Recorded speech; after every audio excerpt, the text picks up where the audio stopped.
Halo teman sehat. Selamat datang di podcast kami. Nah, hari ini kita akan ngobrolin topik yang sebenarnya sering banget dibahas di kalangan remaja perempuan.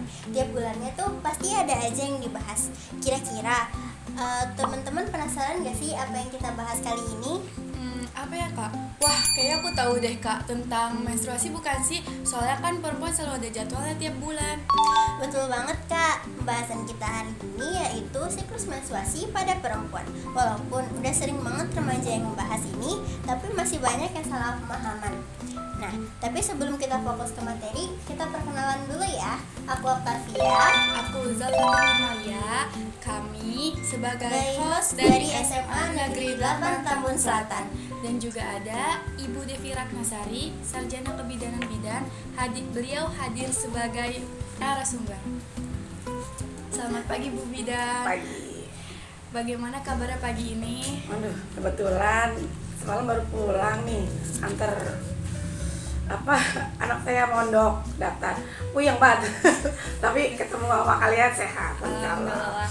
Mohon maaf kemarin jadi batal ya. Hari ini baru bisa.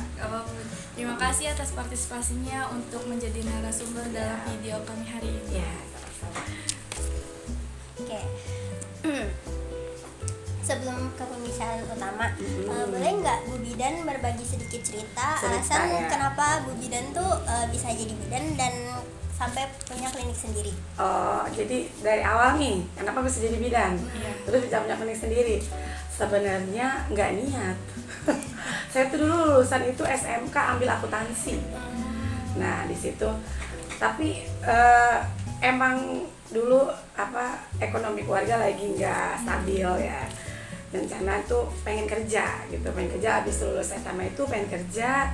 Tapi kebetulan bapak bilang emang nggak mau kuliah gitu. Enggak gitu, saya bilang nggak mau kuliah gitu. Lagi pula kan mau yang di tempat daftar negeri itu udah pada tutup kan ya, karena memang udah kelulusan. Mau ikut FPMB di mana tuh udah tutup. Pengennya kan yang di dapat negeri kan gitu, mau kuliah kesehatan mau negeri. Apa-apa udah di jalur itu aja, yang swasta yang penting ada rezekinya gitu, tutup aja. Terus kata bapak ya udah, akhirnya daftar nih. Daftar dengan lulusan SMK kan akuntansi ya, itu berarti kan kita ikut matrikulasi atau itu pendalaman IPA sama fisikanya di sana ya. Nah, ternyata lulus, alhamdulillah. Lulus kerja, kalau waktu itu kan D3 kebidanan udah tinggi banget ya. Nggak kayak sekarang. Sekarang wajib S1 profesi untuk bidan. Dan di rumah sakit pun dia kalau misalkan kerja itu S1 udah paling rendah banget. Akhirnya lulus D3 tahun 2010, saya kerja cari pengalaman di rumah sakit atau di klinik. Yang lama tuh di klinik kebidanannya. Jadi banyak pengalaman kita buat orang lahir di sana gitu. Terus habis itu lama karena habis nikah punya anak, capek banget kerja ya, nggak boleh kerja karena punya baby ya. Akhirnya dikit-dikit buka klinik nih sambil dari ruangan 1 sampai ke ruko gitu kan ya, sampai pindah alhamdulillah di sini dah singkatnya.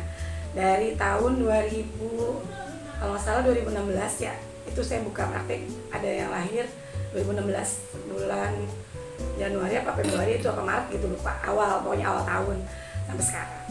Jadi berapa lama udah? 2015 izin saya keluar, 2016 saya udah ada yang lahir gitu, dari situ. Ya intinya itu ya, karena emang mah udah rezekinya di sini gitu. Walaupun kita bukan di sekolah kesehatan, tapi Allah udah netapin kita buat nolong orang nih, jalannya itu ada aja gitu. Akhirnya dapet lah kita sampai saya buat praktek, alhamdulillah udah banyak persalinan atau salin tolong di sini gitu, dari tahun 2016 gitu. Ada lagi? Kalau kamu boleh tahu, sebelumnya Ibu berpendidikan di mana? D3-nya, Iya. bedanya di Bakti Husada sekarang. Ya, itu D3-nya. Kalau S1-nya kemarin karena tuntutan itu karena yang buka praktek itu wajib S1 profesi. Nah, S1 profesinya itu saya di Medika Suherman di Pasir Bumbung. Nah, itu baru kemarin, baru 3 tahun yang lalu. Karena memang tuntutan harus yang buka praktek itu harus S1 profesi, beda sama yang kerja di rumah sakit ya. Kalau rumah sakit mah S1 aja dia udah cukup, atau D3 malah masih banyak. Bidan-bidan yang di rumah sakit itu masih banyak D3, baru pada kuliah mereka tuh gitu. Bidan udah punya klinik sendiri. Iya. Kira-kira pengalaman yang paling berkesan selama Ibu berkarir sebagai bidan apa? Pengalaman yang berkesan itu sebenarnya semuanya berkesan ya. Di satu sisi kita itu bisa nolong persalinan, itu kan apa ya, dua nyawa kita tolong ya gitu. Satu bayi, kedua ibunya, ketiga itu kita ikut tumbuh bersama anak yang lagi sama kita gitu. Dari hamil sampai persalinan, sampai dia imunisasi, dan sampai sakit pun, bahkan sampai sekarang yang lahir saya tahun 2016 itu udah gede kan ya, udah gede itu jadi ada keterbanggaan sendiri aja berdiri sendiri gitu. Aduh ya Allah, ini yang dulu kita tolong nih gitu, sekarang dia udah gede, bahkan udah ada 2016 itu kan udah berapa tahun yang lalu ya, 10. iya udah hampir mau lulus SD dia kan ya. Ani lulus SD, bentar lagi Bu, saya bentar lagi SMP, ya Allah. Itu jadi kebanggaan sendiri, dia sehat gitu ya. Dan apa ya, emosionalnya ada gitu di situ. Sebenarnya itu metode emas banget buat jadi bidan itu sebenarnya itu ya. Kalau kita udah nyikap dari sekarang nih gitu ya, oh emang udah jalannya gue jadi bidan gitu kan. Sebenarnya cita-cita dari awal tuh, dari kecil tuh saya jadi dokter ya. Tapi ya nyerempet dikit dah gitu, jadi ya kecapean gitu ya, bisa nolong orang walaupun bukan di bidang yang di dokter itu gitu, dikit-dikit nyapa di situ ya. Pokoknya yang paling berkesan itu kita bisa nolong orang, apa sih namanya, nolong dua nyawa gitu ya, dan bisa sampai apa namanya dia tumbuh sampai sekarang gitu. Wah, ternyata berkesan juga Iya, ya Ibu sayang. Ami. Nah gitu, tidak tuh apa ya, apa sih namanya, garda terdepan buat ibu atau buat remaja bisa gitu. Oke. Sekarang kita kan udah ngobrol nih latar belakang Bu Bidan. Gimana kalau kita langsung masuk ke pertanyaan? Oke, ini belum pertanyaan ya. Sabar ya. Lamaan ya. Pertanyaan pertama, Bu Apa? Bidan. Kan banyak ya dari remaja perempuan tuh yang mengalami nyeri haid pas menstruasi. betul. Kira-kira nyeri haid seperti apa sih yang harus kita waspadai? Nyeri head yang berlebih, nyeri head itu banyak dysmenor ya, itunya bahasa medisnya. Dysmenor itu ada tingkatannya. Tingkatan 1 tuh yang udah dia cuma nyeri aja, yang enggak yang sampai dia pusing, lemes gitu ya, sampai atau bahkan pingsan. Yang tadi itu yang kedua itu dia sampai pusing, ketiga itu sampai pingsan. Nah, kalau yang udah sampai lemes, pusing, pingsan, itu biasanya kita cek ya tensi darah pertama. Khawatirnya anemia. Anemia itu kita ceknya bukan dari tensi aja, tapi tadi cek darah dengan HB. HB kalau udah di bawah 8 atau di bawah 10 deh gitu ya. Kan normalnya itu 12 ya, HB-nya di bawah 10 itu udah rendah. Nah, itu yang kita waspadai. Ya, Neng. Dysmenor yang berlebih itu sakit nyeri berlebih ya, dan dengan sertai HB-nya itu rendah gitu. Oh iya, di break dulu, mati dulu kan? Iya. Boleh kan? Nanti lanjut lagi ya. Semua nih. Iya Bu, 3-3. Berarti gue kira-kira seperti apa yang Udah. Iya. Lanjut boleh. Nanti kan bisa dipotong-potong kan? Bisa. Maaf ya. Nggak, ya. Iya, pokoknya yang bahaya itu kalau masih tingkatan dia pusing, masih yang lemes, yang nggak sadar pingsan, kita bisa kasih obat gitu. Tapi kalau yang udah benar-benar dia dicek sampai dia pingsan, atau kita cek lab jangka panjangnya itu dia HB-nya sampai 10 atau 8, itu bisa transfusi nih. Kita harus dirawat di rumah sakit gitu. Itu nyeri berlebih sampai dia pingsan, biasanya gitu. Kita minum obat aja sih awalnya kalau memang nyerinya itu. Nah, kira Langsung aja. Nah, Bu Bidan, kalau kita haid itu kan warnanya pasti beda-beda nih. Nah, itu bisa pengaruh sama kondisi kesehatan nggak sih perbedaan warnanya? haid? Berbeda, iya betul. Paling kesehatan itu bukan yang dari apa-apa ya, dari hormon satu, terus sama pola makan. Dari apa yang kita makan itu mempengaruhi hormon. Nah, dari hormon itu bisa mempengaruhi darah-darah yang keluar berbeda itu, kayak yang darah seger, ya kan banyak darah seger, atau darah yang kecoklat-coklatan, atau bahkan cuma yang kuning gitu, yang udah tinggal sisa-sisa kan kuning gitu ya, atau dia dari awal ada yang cuma kuning doang ada. Nah, itu yang kita curigai, itu biasanya mempengaruhi hormon dan dia ada penyakit tertentu di rahim. Itu biasanya wajar tuh yang merah segar. Bu Bidan, kenapa ya menstruasi pada remaja kadang belum teratur dan sering berubah-ubah setiap bulannya? Iya, karena pengaruh hormon. Satu, kedua itu tadi saya bilang, kedua itu pola hidup atau pola makan. pola hidup itu yang cenderung yang sering bergadang. Nah, atau makanan yang banyak yang apa sih yang istilah sekarang itu junk food ya, yang instan ya. Kayak kita sering makan seblak satu, kedua burger kayak gitu, terus mie instan. Pokoknya instan kayak gitu, makan mie itu mempengaruhi banget. Intinya dari hormon, dari pola tidur atau pola hidupnya gitu, kesehatan ya. Kalau misalnya yang sering stres karena tugas itu juga Bisa jadi, cuma sedikit kalau dari situ. Cuma tugas itu kan awalnya dari mana? Kalau kita banyak tugas nih, otomatis kan awalnya pola hidupnya atau pola tidurnya kurang, dimikir, stres gitu ya. Nah, awalnya dari situ. Kalau dari tugas banyak, awalnya bisa gini. Kalau headnya hari pertama nih, biasanya hari pertama head banyak, itu udah mempengaruhi semua. Stres iya, tugas banyak, marah-marah iya, bad mood pokoknya ya, pasti kayak gitu kan. Nah, itu awal, apalagi yang disertai dengan banyak tugas. Nah, itu yang tadi dibilang tadi, intinya sih hormon sama kesehatan ya.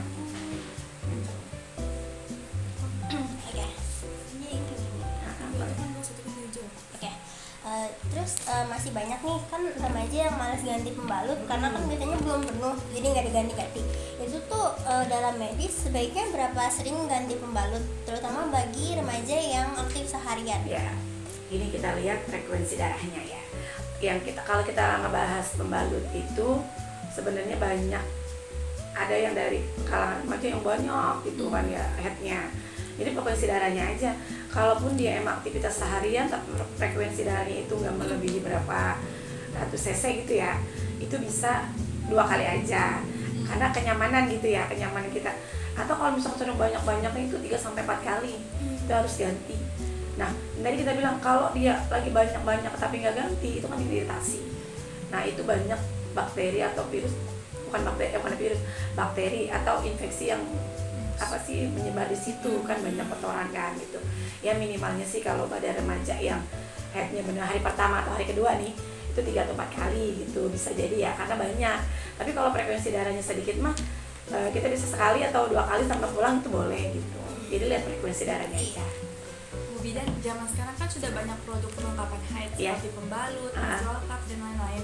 Kalau dalam kesehatan itu lebih baik pakai yang mana ya? Pakai pembalut ya.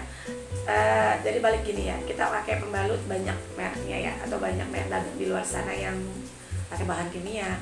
Kalau mau pakai pembalutnya herbal yang bagus. Ada tuh ya, bukan yang mint, pembalut herbal. Pembalut herbal mereknya lupa ya, banyak merek dagangnya. Ada tuh yang jual tuh, emang dia harganya jauh lebih mahal daripada itu. Atau bahkan orang dulu mah tahu pakai apa? Pakai kain. Nah, itu sebenarnya kalau bener nggak artis siapa tuh yang pakai kain, itu lebih praktis dan lebih banyak kotoran kita lebih buang. Kalau dari pembalut itu kan banyak ada pengawet kan. Nah, pengawet itu bisa bikin iritasi. Nah, itu bagusnya itu yang kalau zaman sekarang pakai herbal aja. Beda sama kita panty liner ya. Kalau yang itu bagusnya juga jangan pakai panty liner kalau misalkan lagi cuma keputihan, mah biar aja di anda dalam. Ya, saya. Itu ya, kalau mau cari herbal gitu bagus. Jadi nggak ada bahan kimianya atau nggak ada infeksi di situ. Berarti lebih baik pembalut herbal. Tapi mereknya banyak ya, apa lupa gitu, nggak perlu merek dagang. Dan kan banyak perempuan nih yang diet ekstrim dan mempertahankan kadar tubuh yang kurus. Nah, apa dampaknya pada siklus menstruasi? Nah, itu ya, kita ngomongin diet. Kalau udah diet, itu pengaruhnya kemana-mana. Ke lambung satu, bahkan sampai ke jantung ada ya, karena dari obat diet itu. Nah, itu yang bisa menyebabkan kematian banyak. Dan yang ditanya itu pengaruh head ya, itu apalagi ke head ya, apalagi perempuan nih. Perempuan kan kita kan jalannya itu kan organ reproduksi ya. Nah, head itu kan larinya ke bagian rahim kita kan, atau ke bagian yang tadi ini kalau di bagian ini kan siklus rahim yang ovulasi. Nah, itu kan ada di situ dia tuh. Nah, di situ. Nah, itu semua di obat ya, enggak semua sih. Berarti perempuan yang dietnya ketat, yang apalagi dari berat badannya dia sampai 90 misalkan, terus dia sampai drastis turun 50 kilo. Nah, itu pasti kan hormonnya juga berubah semua dong. Nah, itu menstruasi juga berubah gitu. Itu itu sangat mempengaruhi. Bu Bidan, sebenarnya pas kita lagi menstruasi itu boleh nggak sih tetap olahraga berat atau banyak gerak? Efeknya apa Bu Bidan? Kalau bisa dikurangin sedikit, jangan yang olahraga berat ya. Tapi kalau cuma senam atau lari-lari mah boleh, jalan-jalan gitu atau lari boleh itu. Jangan yang berat-berat kita apa sih, misalkan kalau yang berat itu olahraga berat itu apa kayak apa? Nge-gym. Nah itu kalau nge-gym kan kalau pada saat apalagi hari pertama ya banyak itu kan kram misalnya sakit, nah itu tak khawatir itu aja nggak nyaman satu. Kebanyakan sih kalau hari pertama kedua itu ya jangan yang berat-berat, kalau cuma jalan kaki olahraga pagi mah nggak apa-apa. Kalau untuk gaya hidup seperti apa sih yang bagus untuk menjaga siklus menstruasi? Gaya hidupnya tidur teratur, makanan teratur, makannya dijaga, minumnya yang maksudnya yang bilang berkualitas itu jangan yang es gitu. Dan pada saat head itu ya iya benar yang berwarna. Apalagi kalau pada saat head jangan minum yang pada head itu jangan minum es atau jangan minum manis. Itu bisa menyebabkan kebekuan pada darah head itu di rahim. Nggak boleh banget ya. Lagi head itu kita minum es. Baiknya udah minum air putih anget lebih bagus. Lalu untuk pola makan bisa mempengaruhi siklus? Ya bisa. Itu yang tadi saya bilang, makan makanan yang junk food atau yang kadar proteinnya kurang gitu, tinggi proteinnya kurang. Bu Bidan, kan sekarang tuh banyak ya idol perempuan yang konsumsi pil KB rutin biar siklus menstruasinya itu nggak ganggu aktivitas bangun dia atau penting. Kira-kira kalau pil KB itu dikonsumsi jangka panjang itu efek sampingnya apa? Efek samping pil KB? Iya. Banyak. Satu, ini jangka panjang ya. Iya. Ini jangka pendeknya aja dia ada. Baru minum aja dia pusing. Terus mual, jadi kayak orang ngidam gitu loh, pusing mual kayak ngidam. Itu jangka panjangnya, jangka pendeknya. Tapi kalau jangka panjangnya itu larinya ke hormon muka, wajah, atau ke hormon siklus head bisa. Nah pertama itu kita ngomongin ke siklus wajahnya. Itu biasa yang flek atau bintik-bintik. Nah saya contohnya, karena kebanyakan waktu itu minum pil dan ganti lagi minum suntik KB, larinya ke hormon karena berat badannya itu nggak naik, nah itu stabil. Kalau kenaikan berat badannya itu dia melonjak kan, itu bisa ke berat badan gitu. Mohon maaf, habis batuk. Pokoknya naik berat badan satu, terus jerawat ya, sama hormon headnya jarang gitu. Maksudnya jarang itu bahkan sampai 2 bulan atau 3 bulan itu dia nggak head gitu. Kalau hormon udah nggak teratur.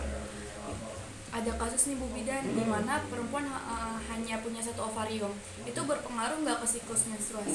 Enggak berpengaruh selagi dia masih sehat atau makannya kan. Ovarium itu kan ya bagian itu kan ya, dia itu satu sel telur aja masih bisa hamil kan.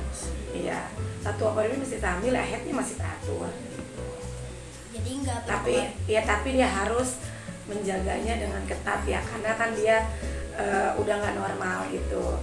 Tapi headnya itu dia masih bisa teratur gitu dengan dia cara pola makan atau pola hidupnya dengan pola hidup sehat gitu. Ya. Bu, di era digital ini kan ada yang namanya aplikasi kalender menstruasi. Itu tuh bisa dipercaya dan akurat gak sih buat nentuin masa subur? Masa subur ya sebenarnya akurat, cuman lebih akurat itu kalau kita pakai alat. Ada kan alat kayak test pack yang masa subur nih, itu lebih akurat. Keakuratannya itu sekitar 68% sampai 7% gitu kalau pakai KB kalender. Kan siklus orang itu, siklus manusia itu berbeda-beda nih.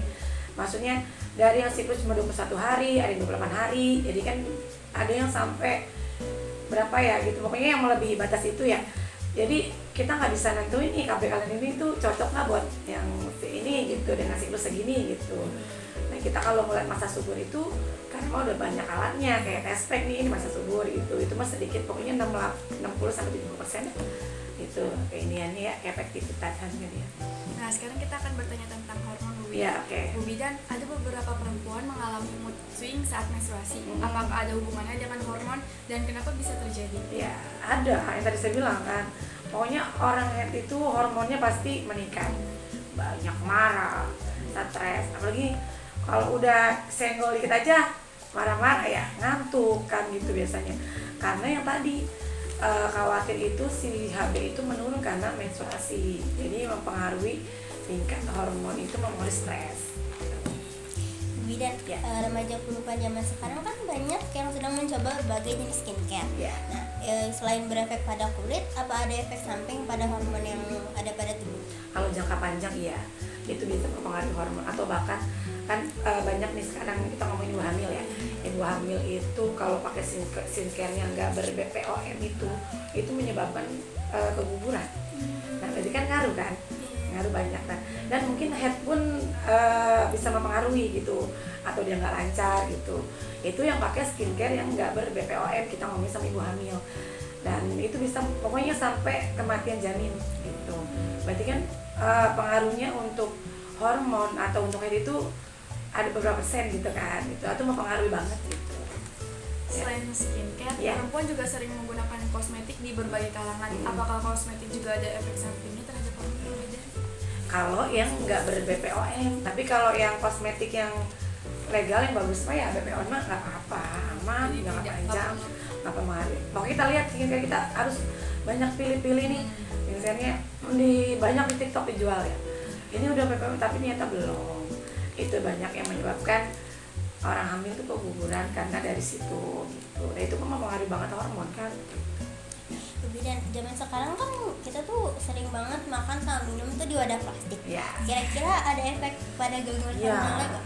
bukan cuma ke hormon, jadinya ke apa ya itu ya kalau kita jangka panjang kesehatan tubuh kita itu mempengaruhi banget nih, entah itu ke jantung, ke lambung kan gitu ya. Maunya bagian pencernaan karena tiap hari kita makannya itu otomatis kan itu kayak apa sih namanya styrofoam ya, Iya. terkikis kan kita makan apalagi anget panas gitu ya. Kan itu otomatis kan zat kimia itu ikut kan, ikut sama yang apa kita makan dari makanan itu. Kalau jangka panjang itu mempengaruhi semua nih, bukan cuma hormon. Bahaya gitu. Kalau bisa mending pakai wadah Tupperware atau plastik yang udah ada yang mereknya ya itu perkit itu kita bawa sendiri lah gitu. Atau pakai mangkok di sana aja, makan di sana aja gitu. Praktisnya ya itu udah itu aja. Dari kebiasaan yang terjadi, apa hal yang harus dilakukan untuk menjaga keseimbangan hormon yang mempengaruhi siklus menstruasi? Yang terjadi pada saat apa nih? Yang tadi kita bahas. Oh gitu. Ya, satu istirahat cukup. Kedua hindari makan makanan yang rendah protein atau yang siap saji. Terus ketiga banyak konsumsi vitamin atau lagi masa remaja itu vitamin penambah darah FP itu perlu ya. Atau makan banyak-banyak makan yang mengandung zat besi aja. Kayak bayam gitu, sayuran pokoknya sayur mengandung zat besi atau ati ayam, terus bebek gitu, pokoknya banyak telur juga tuh ya, banyak yang dikonsumsi itu harus banyak itu. Jadi vitamin benar kalau pada saat haid itu harus minum satu aja tapi penambah darah. Nah itu mau Sangobion atau mau yang mereknya apa, yang penting penambah darah. Pada saat menstruasi itu minum satu. Gitu. Berarti kalau lagi menstruasi minum apa penambah Ya, darah? ya, jadi pengganti cairan tubuh itu darah yang keluar gitu, darah yang keluar pada tubuh kita. Gitu. Biar nggak stres banget gitu, biar nggak hormonnya udah stabil gitu ya.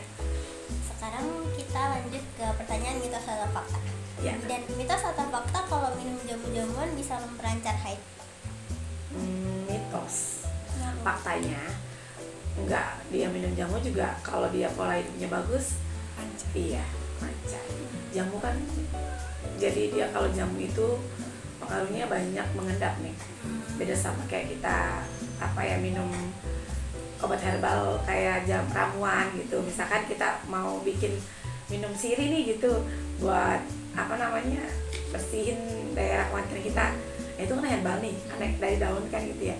Kalau jamu kan udah diolah kan gitu. Apalagi orang punya kena lambung ya banyak hendak di situ. Karena mitos sih, tapi itu di kalangan ibu-ibu ya, mak-mak gitu ya, itu jadi bahan. Ini gua minum ini nih, harus minum ini karena kalau nggak minum ini nggak lancar gitu, minum ini nggak gitu kan. Jadi kebiasaan. Mitos atau fakta nih Bu, kalau saat haid boleh minum soda maupun air dingin? Seharusnya jangan, nggak boleh. Jadi apa mitos? Oh fakta ya. Yang tadi dijawabnya mitos atau fakta kalau Iya. minum. Kalau tidak boleh minum soda. Oh iya benar, itu fakta. Nggak boleh pakai, tadi saya bilangin dari awal ya, Kita pada saat itu nggak boleh minum es, apalagi soda, air putih aja. Nanti ngendap gitunya. Kenapa ya? Mitos atau fakta kalau sedang haid itu nggak boleh keramas? Boleh aja sih, tapi kalau dari Islam, kita ngomong pandangan Islam ya. Sebenarnya kalau pada saat haid itu dianjurkan kita jaga banget nih, rambut kita aja jangan jatuh gitu ya, atau nggak boleh nyisir. Kalau kita pandangan dari Islam, satu helai rambut jatuh aja itu kita dosa, apalagi keramas. Nah, kalau keramas itu kita pandangannya beda nih. Tapi kalau dari kesehatan, ya harus, masa kita 7 hari nggak keramas kan gitu ya. Itu kan kita kalau akhirnya seminggu gitu ya keramas, 3 hari itu kita lepek gitu kan ya. Ya dibilang fakta, tapi kita iniin agama ya gitu. Jadi cara kita sama mitos sama fakta itu pengaruh udah. Ya, jadi seginya beda gitu. Tapi kalau segi kesehatan, kayak pribadi pun saya kadang 3 hari juga nggak keramas, lengket ya. Keramas tapi dengan catatan rambut kita itu kita kumpulin. Ya, Selain mitos yang telah dibahas, ada nggak mitos yang paling berbahaya namun masih banyak yang percaya? Mitos yang bahaya itu jamu-jamuan, tadi saya bilang. Jamuan, bahkan anak remaja aja ada nih kasus, karena kita udah pengalaman banyak praktek ya. Dia itu minum jamu pelancar haid masih remaja. Karena nggak haid 3 bulan, kasus 3 bulan pada remaja itu, apalagi usia 17-18 tahun sampai anak SMA gitu ya. Itu sebenarnya hormonnya nggak apa-apa. Itu emang kadang stres gitu ya, kadang nggak mau ngaruh, ada yang nggak haid gitu nih. Sebenarnya jangan dikasih obat lancar dari itu. Kalau mau minum itu ya minum obat kimia yang bagus gitu ya. Itu malah dikasih itu ada yang mana-mana nih. Dia malah bahkan nggak haid sama sekali, ngendap itu di rahim, jadinya kista. Entah gimana cerita itu saya nggak tahu dah. Kok ada masa USG nih, kok ada endapan gitu ya. Ternyata dia sering konsumsi itu. Jamu-jamuan masih remaja tuh. Itu faktanya karena kasus pasien saya anak remaja usia 18 tahun. Saya nggak tahu tuh dia berapa lama itu minum itu, digali-gali itu udah lama katanya, dia lupa. Tapi pas minum itu dia lancar haid, tapi nggak tahunya konsumsi obat itu apa jamu itu tuh rendah di rahim itu, di bagian apa ya yang buat siklus itu ya. Pokoknya di bagian reproduksi itu ya. Pas dia lihat haidnya sakit berlebih jarinya, diperiksalah ke dokter. Ke saya dulu nih, ke bidan dulu, kita WC lah gitu ya, ternyata ada kista di tumpasnya, di kistanya. Makanya bahaya banget, jangan dulu gitu ya kalau bisa mah. Kalau enggak yang ya pokoknya kalau masih 3 bulan nggak haid mah aman, Itu masih wajar. Karena tingkat stresnya remaja itu betul gitu ya. Terima kasih Bu Bidan atas waktu yang telah Udah ini. diluangkan untuk kami. Oke, sama-sama. Semoga apa yang dikasih bisa kedepannya bisa berguna ya, buat pelajaran dan bisa jadi wawasan kedepannya.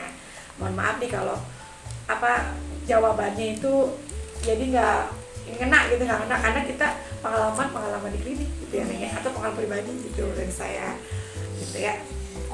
Gak nyangka ya, kita sudah di penghujung acara. Gimana nih teman-teman, udah pada paham belum sama pembahasan kita? Kalau misalnya belum, bisa kalau diklik di kolom komentar ya pertanyaannya. Betul Kak, jadi jangan malu ya untuk bertanya, kami akan menjawab semua pertanyaannya.